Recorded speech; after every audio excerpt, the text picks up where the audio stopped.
Et M. Ouattara s'est fait passer toute sa vie pour ce qu'il n'était pas.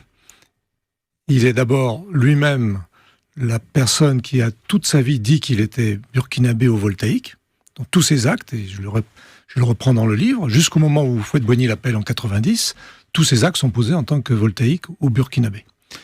La deuxième imposture, c'est que quand il est Premier ministre de la Côte d'Ivoire entre 90 et 93, il n'est là que pour l'acte économique. Même Bédier dit dans ses mémoires, il n'avait pas à s'occuper de notre héritage, il était burkinabé.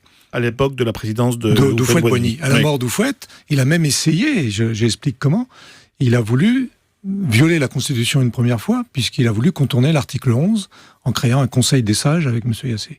Et jusqu'à aujourd'hui, M. Ouattara n'a fait que faire le contraire de ce qu'il aurait dû faire quand il était appelé par Houphouët-Boigny. Mais ce soir, Bernard Oudin, on a un Alassane Ouattara réélu président de la Côte d'Ivoire dès le premier tour, avec un score qu'on pourrait dire africain, on disait ça autrefois, 83,7% des voix.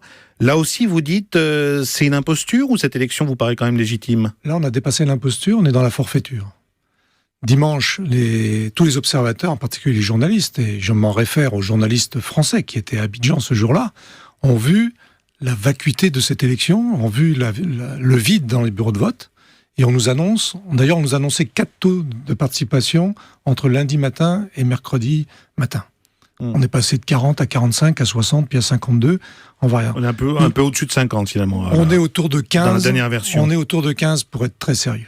Oui, mais cela dit, vous remarquez que les adversaires principaux de M. Ouattara dans ce scrutin ont reconnu leur défaite et son élection. Non, aucun adversaire principal de M. Ouattara était dans l'élection. Les adversaires Parmi les candidats. Parmi les candidats, il y avait des candidats qui étaient des faire-valoir, qui n'étaient que ça, en particulier l'ex-représentant du FPI, puisqu'il n'est plus membre du FPI.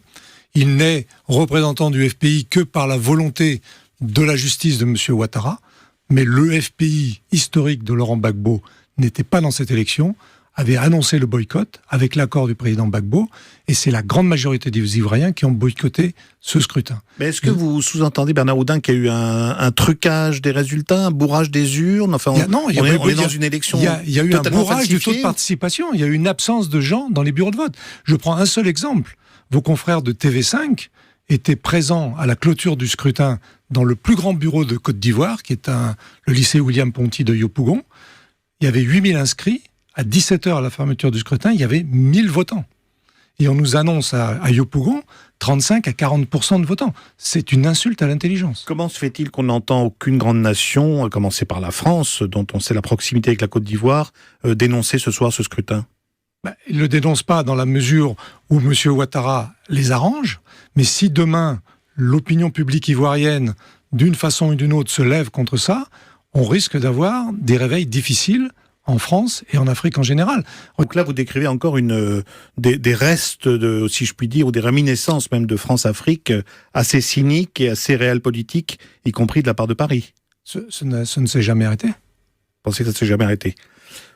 Sans Mme Ouattara, sans Mme Folorou, qui rencontre Ouattara dans les années 80 et qui ensuite l'introduit auprès de Houphouët-Boigny, Ouattara ne fera jamais de politique en Côte d'Ivoire et Ouattara ne sera jamais président. Et elle a tout organisé. Elle n'est pas arrivée en Côte d'Ivoire pour devenir la première dame. Elle est arrivée en Côte d'Ivoire pour grimper dans la hiérarchie. Elle s'est bien imposée dans les milieux économiques et politiques ivoiriens. Elle a été très proche d'un certain nombre de dirigeants ivoiriens. Je les cite dans mon livre. Et son coup de maître, c'est de dire à Houphouët-Boigny au début 90, quand il cherche un Premier ministre, prends celui-là, il n'est pas ivoirien, il ne vous gênera pas pour la succession. Et tout part de là. Et juste après, quelques mois après, elle se marie avec lui et on connaît la suite. Aujourd'hui encore, vous diriez quelle est l'éminence grise du président Ouattara ? Elle tient la politique ivoirienne parce qu'elle tient la classe dirigeante ivoirienne.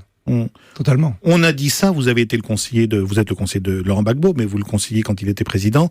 On disait ça aussi de Madame Gbagbo, d'une influence très grande auprès de son mari. Il y a une totale différence. Madame Gbagbo est une femme politique. Madame Gbagbo était députée d'Abobo, d'ailleurs un quartier d'Abidjan dont on dit qu'il est pro-Ouattara, mais elle était le député d'Abobo. Elle était vice-présidente de l'Assemblée nationale. Elle avait créé le FPI quand elle n'était pas encore mariée avec Gbagbo. Elle était également avec Gbagbo dans la création dans la clandestinité. Quand Gbagbo était en exil, elle a dirigé le parti dans la clandestinité en Côte d'Ivoire. C'est une femme politique. Entre guillemets, on pourrait la considérer comme une femme comme Madame Merkel ou Madame Clinton. Madame Ouattara est très loin de tout ça. En un mot, Bernard Oudin, Laurent Gbagbo est aujourd'hui en prison près de La Haye. Il attend son procès qui va s'ouvrir le 10 novembre devant la Cour pénale internationale. Procès pour crime de guerre. Ça va être une véritable épreuve pour lui ? D'abord, je vous apprends que le procès est reporté au 28 janvier. Ça vient de tomber. D'accord. Deuxièmement, le président Gbagbo est très serein dans ça, parce que le dossier, comme l'a dit la juge belge au moment de la confirmation des charges, est totalement creux. Et il y a une manœuvre politique qui est derrière cette affaire. Monsieur Gbagbo sortira de La Haye pour des raisons politiques, parce que sinon le système de La Haye et le système de la procédure du statut de Rome, c'est une vis sans fin. Même la procédure elle-même n'a pas été respectée pour faire venir Gbagbo, puisqu'un membre d'un État non signataire au statut de Rome a été envoyé à la CPI. Comme la Côte d'Ivoire n'était pas signataire en 2011, il aurait pu être envoyé avec une demande du Conseil de sécurité, ce qui n'a pas été fait. C'est une imposture, déjà, le simple fait de l'avoir envoyé là-bas.